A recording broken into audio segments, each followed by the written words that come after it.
Ce ne sont pas des hommes en tenue malade. Ce sont plutôt des hommes en tenue préoccupés par la situation sécuritaire. Une forte mobilisation ayant pris corps sur les réseaux sociaux est annoncée. «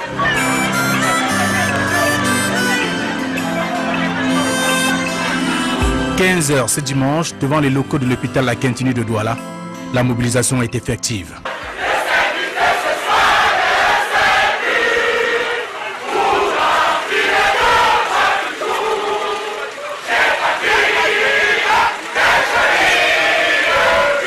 Que ce soit à l'hôpital La Quintini de Douala ou dans une autre formation hospitalière, les premières pages du lendemain du 8 mars retiendront qu'une femme a perdu la vie avec ses 2 enfants en voulant donner la vie.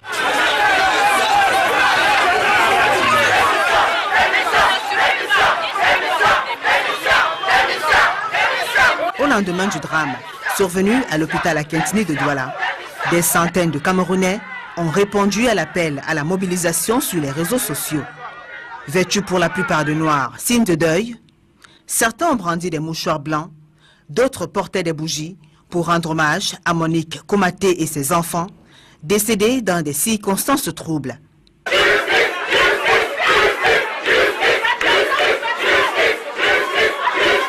Au regard des images qui ont circulé sur la toile, les manifestants ont dénoncé la négligence médicale à travers des messages inscrits sur les banderoles, tels que nous sommes toutes Monique Koumaté, ou encore plus jamais ça. Une femme vient même te donner naissance, une femme vient te donner la vie meurt. Ça ne se fait pas, ça ne se fait pas. On est où là? Ou c'est une république, ou c'est une république. Soit c'est une république, on fonctionne dans les normes, ou on transforme en république et tout le monde fait comme il veut. Alors que les acteurs politiques, leaders de la société civile et les personnes ordinaires exigent de façon pacifique que justice soit faite, les forces de maintien de l'ordre et de sécurité vont lancer des gaz lacrymogènes sur la foule. Un vent de panique qui entraîne alors une forte bousculade. L'épaisse fumée provoque des crises respiratoires chez certains manifestants.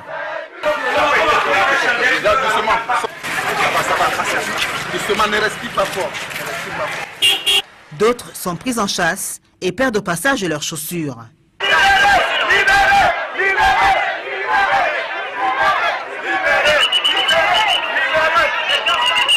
Certains individus ont été interpellés sur le lieu de l'incident.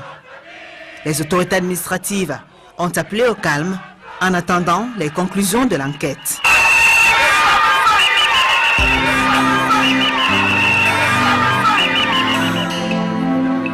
Tout serait parti du domicile de la défunte Monique Koumaté, située dans un quartier du 5e arrondissement de la ville de Douala. Porteuse d'une grossesse gémellaire, la jeune dame de 31 ans est prise de contractions dans la matinée du samedi 12 mars. Sa famille, avec en tête de file, sa mère, entreprend alors de la conduire dans un centre de santé situé au quartier PK13. Nous ne sommes même pas entrés. On a dit que le médecin n'est pas là. Nous ont donc, étant là-bas, ils nous ont envoyé un machin. Oui. Suivant les conseils du responsable de ce centre de santé, la jeune dame est conduite à l'hôpital de district de Nilon. Dès que nous sommes arrivés là-bas, on a dit qu'ils ne pouvaient pas. Ce sont eux qui nous envoient donc à la Quintini, que ce n'est pas leur niveau. Et c'est à partir de cette étape que les versions divergent. Alors que les responsables de l'hôpital de Nilon affirment avoir ausculté la dame et déclaré son décès, la famille donne une version différente. Donc pendant tout ce parcours, on n'a pas posé main sur elle? Non, même le comprimé on n'a pas donné. Je ne sais pas comment on a été dit qu'on est venu, que nous